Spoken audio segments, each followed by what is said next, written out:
Melissa Fulgencio, also known as Lawyer Lifter, and welcome to the Lawyer Lifter podcast. And our first guest today is client, fellow woman business owner, Tamrin Olden of TOC Public Relations.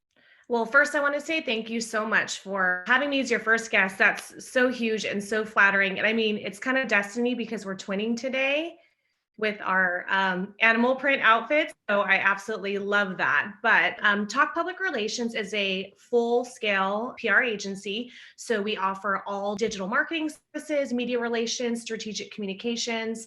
My background is actually doing it in a government and law enforcement. I did that for 16 years, doing the typical 9 to 5, checking in, checking out, and going into work full time. And then ended up here, branching off and doing my own thing. So like law enforcement. So what in law enforcement doing? Because that's like for a little bit I dabbled in civil rights, against officers. So some of the things you're telling me, I'm like, yeah, as a lawyer, like you would come into play what you do because you PR the police officers when it happens to be like a lawsuit regarding, an excess of force. I mean, they've come a long way, but when it comes to the involvement of digital marketing and public relations and media relations, government and law enforcement specifically has been so traditionally behind the curve. They, the whole no comment, it's an ongoing investigation. We're not going to give a statement where they, the media shows up and they won't talk to them. And now it's, if you don't tell your own story, somebody's going to tell it for you. So social media has kind of forced these agencies to speak up, to have a representative help them navigate the challenges of getting ahead of their story and being able to navigate which side of the story that they're going to be on. So I consult with agencies, and when they have crisis like an officer involved shooting or anything that's going to be newsworthy or controversial, I assist them with their strategy. Now, I also I have law firm clients that do the litigation side of it, where they're dealing with defending and representing these organizations and these agencies in these lawsuits. How did you, come from such a very hierarchical, very traditional background into, like, I'm gonna do this. I'm gonna do this better, and I'm gonna be that woman like starting her own way. When you work in the government space and it's elevated 10 times over when you work in law enforcement, there's that command and control, that chain of command. It's very paramilitary. It's very male dominant, and you look at the data, look at the statistics, people at a management level, an executive level at those organizations, there's not a lot of non-sworn female. That's just literally what the data shows. So it was very challenging when you are very creative and innovating or into innovation and you like to push the envelope. There's a lot of politics and a lot of people with the old school mentality, like, hold on. They want to make you fit into this box and they want to create so much politics and have 10 people approve what you do when they have zero insight or background in what you do, which is strange. Because you don't learn PR in the police academy. The commanders and the chief, they don't learn media relations and social media, yet they supervise and want to dictate media relations and social media. So it was always this strange concept of, wait a minute, you're advising me and approving things when you don't have any insight or direct background. And I find that a lot of times at the executive level in any organization, sometimes they're so out of touch with what their people do day to day. That's what causes a lot of tension, and that's what causes a lot of micromanaging and a lot of morale issues, is that you have people who are creative and who have skills, but just are operating in a box and are limited in what they could do. That speaks to like the struggle with being authentic, being genuine. Like, did you ever feel like during those 16 years, like that maybe like I would grow successfully in this box if I just, conformed? That's funny you say that. When I knew I was going to leave and I knew that I was going to do my own thing, I kind of at the end was like, you know what do I have to lose? I'm I'm going to voice how I feel because, it's kind of like, screw it. I hate you. No, I'm just kidding. But it was just, I really spoke to that. And I told them, and I shared with the people when I left, not as a way to be nasty toward them, but as a way to share with them, I have a lot of skills, and you have people here who have a lot of skills and could really propel this organization, but you micromanage them. You take the wind out of their sails. You're constantly holding them back. And I felt like I was being held back, and I was limiting myself because I was being questioned all the time. I was being overly criticized for the things that I was doing, to where you start kind of being harsh on yourself, and you start thinking, well, maybe I'm not capable, or maybe I'm not able to do this, or maybe I'm not good at my job. And it is you have to conform. And they say, if you want career suicide, that's when you go and you question the higher ups.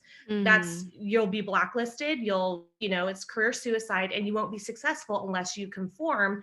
And I felt like I was operating in that box for so long, really limiting my potential, which only hurts me, and it also hurts the organization. Yeah. So, like, in that transition period, now, like, what I'm interested in is, like, you were going to start up the business, and, like, you're in an industry, PR, like, that's very competitive. Like, so what was your business plan? Like, what did you think? Like, okay, Tamrin, like, I'm done with this. Like, I'm going to start my new thing. What were like the first things that you like laid out? Like, I need to do so that I can like get my business like a fighting chance. For me, I had come across and worked with and became aware of so many PR agencies. And to be honest with you, so many of them left a bad taste in my mouth. They were greedy. They would upcharge and take advantage of the clients, especially because my specialty are law firms and law enforcement and government. So they generally have funds available, versus if my clients were small businesses who were just starting up, it's a little bit more hard. It's harder financially for them to pay for services. And so I saw that these PR firms were taking advantage of their clients and upcharging for everything. And they were trying to make them into a cookie cutter mold of what they thought PR was. And when it comes to specialized organizations like law firms and law enforcement, you are in a whole different ballgame. It's a whole new language. It's a different culture. It's a different client base. And I told myself, I'm not going to do that. I'm not going to use the same, here's my checklist of things that I have to do for my PR client. I'm going to strategically work with them to do what's best for them and in their best interests. And at the end of the day, provide value. A lot of organizations work off of a retainer. And you pay your retainer fee, however much it is. And if you call them, great. If you don't call them for 5 months, they're still collecting their retainer fee of, $5, $6, $7, $8, $9, $10,000 to literally do nothing, which is great for them. I mean, hey, if you get away with that and that's the way you operate, that's great, but I don't operate like that. My fees equate to hours. That's how you work. And I'm not going to make you pay if you're not getting anything. And so I actually have been having people who are working with other PR firms come over to me unsolicited, because they're looking at their budgets going, wait, how much did I spend last year on PR and marketing? And what do I have to show for it? Whereas you can say, hey, I've been paying you. What have you been doing? I could show you a log, breakdown, detail of everything I've been doing to show that you're getting value for the service that I'm providing. Like, literally, I love what you just said, because it's like, when Will Ferrell, that movie, like, I forget which movie, because I love Will Ferrell, but I feel like he's like, I feel like I'm taking crazy pills. And it's like, what you just said is like when I started this firm, and that's to all the business, like young business owners who are starting up, or like looking to like figure out like, what is it like? I'm in a very competitive market. It's saturated. Like, what am I missing? And it's like, sometimes the most provocative, marketable characteristic is like very simple. And you just like said it. It's like value. Like the consumer is like, okay, what is the value? And like, you're right, you know, people are in your industry, in my industry, like it's saturated and people are just paying up the yin yang and they're getting tired of it, especially now when like COVID kind of like really even the playing field. Like it just became even keel. Like everybody's just, you know, at the same. Like I kind of laugh like at the, you know, prior to this firm, in the COVID times, we were, I always had that idea of being like remote and digital, and my law firm friends from the big law firms, you know, in downtown LA, or my opposing counsel with like their law firm names being like 10 last names. um they were like, you know, looking down on all the other like smaller law firms, and then boom, COVID hit, and like they got kicked out of their high rise offices. No, like 5 million staff to do like very staple for them or whatever. And they just were all like at, you know, home, and they don't have what they're equipped to do. But what I love about what you said is just you were looking at value, and that the people want something tailored. They want genuineness. So it's like business has become not business, it's become like a relationship. And, you know, just because like old thinking is like, it's just business, you know, no hard feelings. But it's like, you know, I don't think so. I think what I'm seeing and what I'm hearing from you is like business, like money is like is energy, but business can be just as intimate, like reciprocal as any kind of human relationship. Absolutely. And I think I posted about this other day is, you know, you have to love and take care of your tribe. And that's your Yeah. staff, you know, Oh, the people who support you, your clients, like that's your tribe. And that's, like you said, that's a relationship. Like you know, we have a business relationship, but you know, I want to support you. I want to support what you do, you know, with your marketing or just your day-to-day life. Like I feel like we have a relationship beyond just a transaction, whereas traditional yeah. business is it's a transaction, it's an exchange. But I love how you equate it to it is a relationship, and you know, the currency is that energy that kind of surrounds the foundation of it, but it's not the whole being of it. It's not just the finances. It's not just the businesses and the contracts. It's that relationship building. Yeah, you know, and you speak to something too, as like you are a business owner, but you're like an employer, right? And so this firm, as you know, like does employment compliance. And it's like maybe if y'all like figured out the business relationship aspect, we wouldn't have so many employment claims. To be honest, like if we're looking at this at a very humanitarian level, maybe if you were just like a care, like you change your mindset as an employer, like this is my tribe, let me take care of my tribe, maybe you wouldn't like not pay overtime. Maybe you wouldn't like you know, make all these stupid hiccups as an employer, which California like hates. So it's like maybe change inside, and then, you know, like I'm not trying to not give myself work, but then it would really probably decrease litigation in the employment sphere. It just changed how we looked at things. Well, that's funny.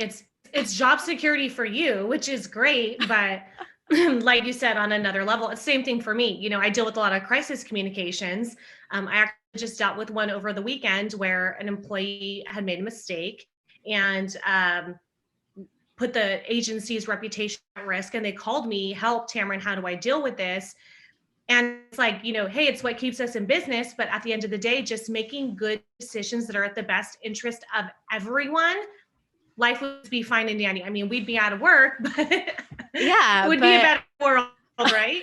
I know, but at the same time, I feel that you like what you put out there is what you attract, right? So like you like talk to me more about, okay, like yeah, I feel like a lot of when you start up a business, it's not necessarily like so let me do pen to paper. It's really like a come to Jesus conversation. And, like on the technical side, like, what did you think? Like, okay, talk need this to like, technically, what did it need?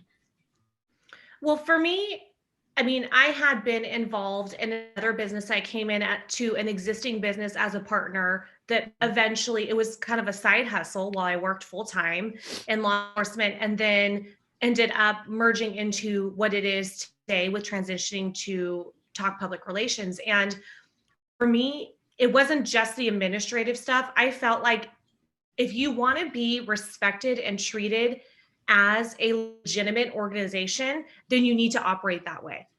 And for me, and it sounds like something so simple, but a lot of people want to run these,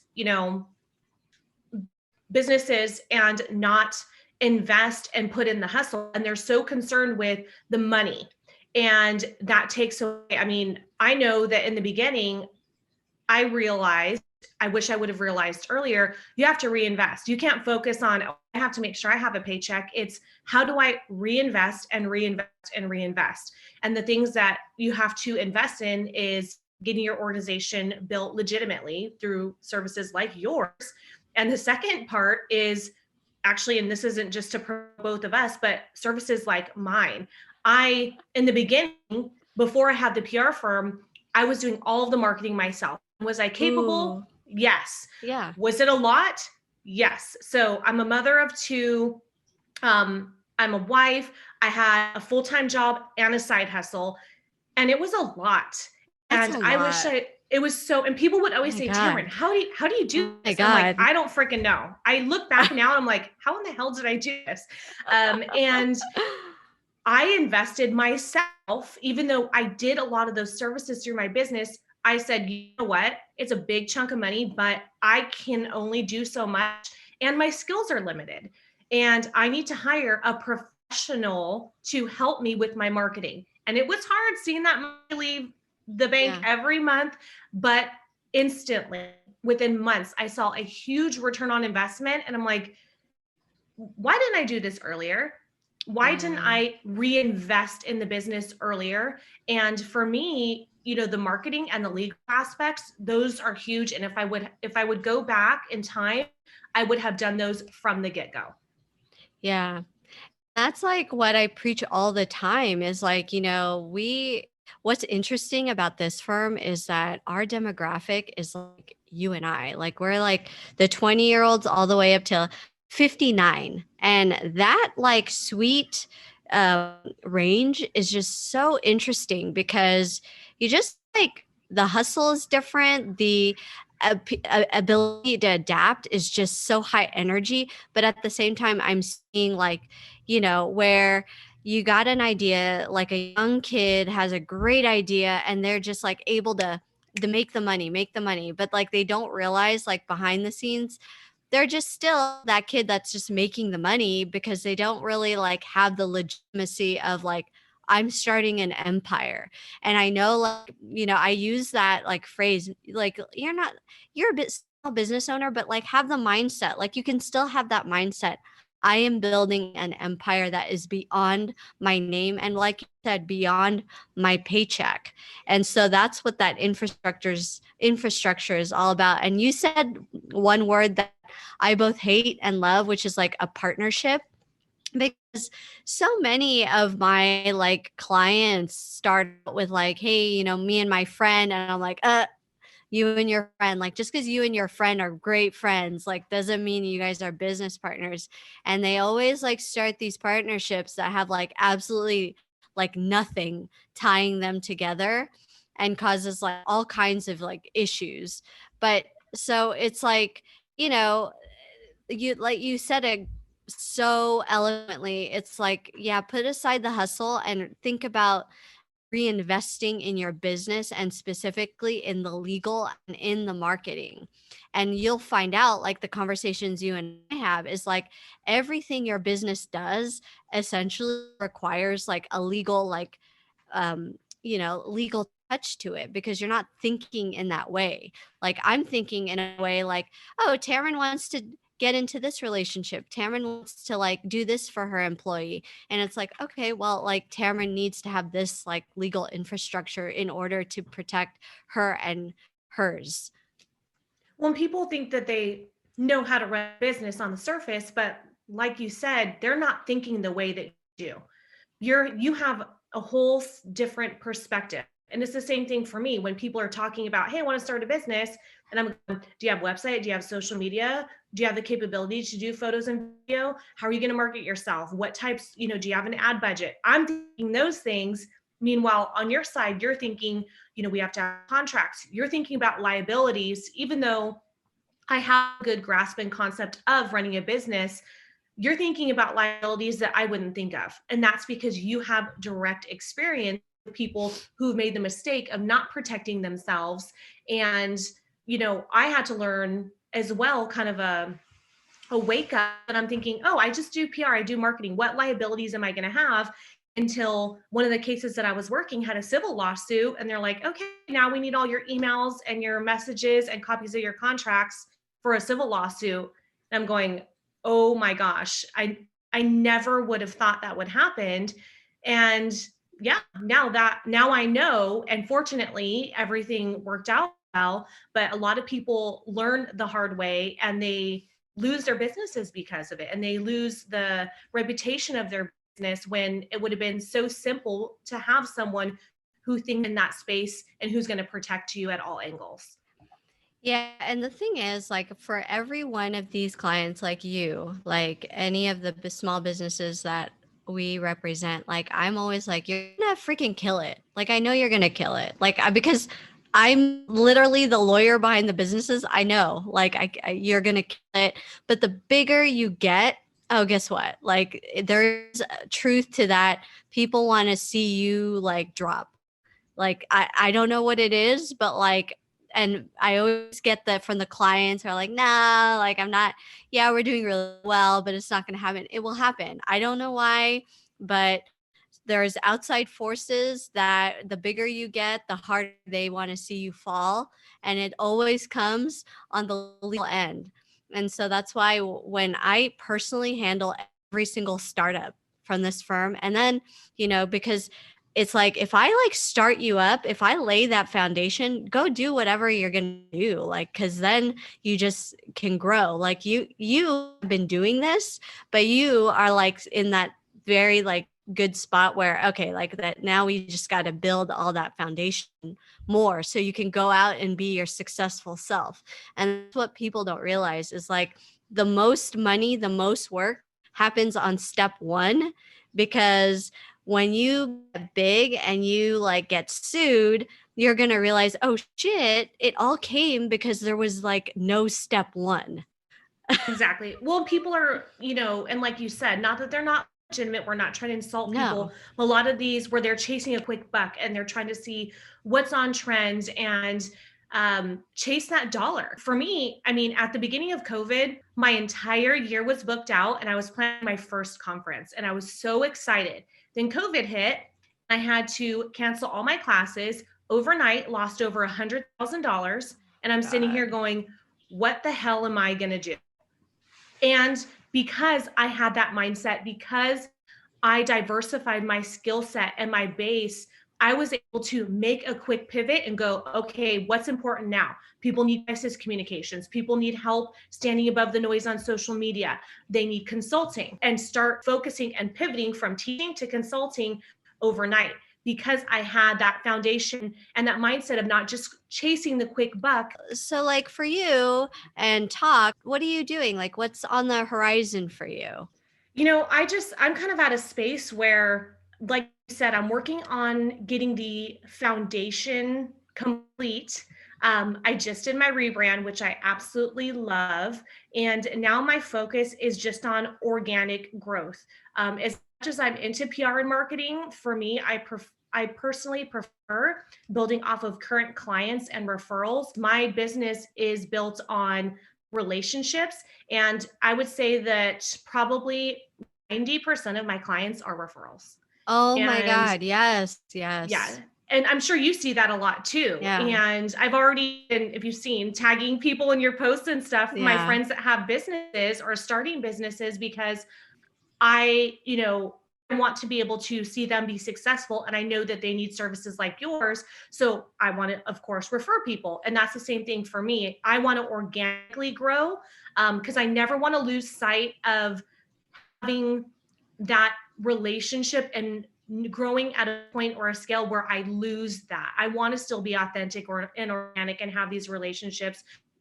So now that I'm getting my foundation set, I can grow and really focus on building my team and building my client base as well. No, word of mouth, it still works. Relationships still work. It's still the foundation of successful business. Like your ability, your charisma to like maintain and take care of. Here we go back to what you said, your tribe, because your clients are also part of your tribe. Absolutely. Yeah. And you have to make them a priority and not just make a transaction. And if you could do that, the income and the clients will come. Thank you so much for joining me. Everything about this was like all about the values and like, also your helpful tips on if you're starting a business. Okay, get your legal, get your marketing. Yes, absolutely. Call Tamrin, call Mel. Yeah, call Tamrin, call Mel. Okay. That needs to be on your checklist for starting a business. Yeah. Thank you so much for having me. I really appreciate it. And I really admire, it's always nice to have other women business owners working together to support each other, because unfortunately that doesn't happen a lot. One, there's not a lot of female business owners. And two, you kind of alluded to it before, it's hard to get to a certain level that people aren't supportive or they don't want to see you be successful. And that's absolutely absurd. Like, it genuinely makes me happy to see my friends and clients and other people be successful. There's enough business out there, you guys. I'm not worried about someone coming in and taking over or being weird about another person. No. There's plenty of business out there, and it's just funny that there's some people who just don't see it that way. So it really is wonderful to have someone to be able to support each other and our business. Absolutely. I'm so excited. Well, thank you so much, everybody, for tuning into Lawyer Lifter podcast. And we are available. Just check out the link on the Instagram. And again, PR here, Tamrin Olden, TOC Public Relations.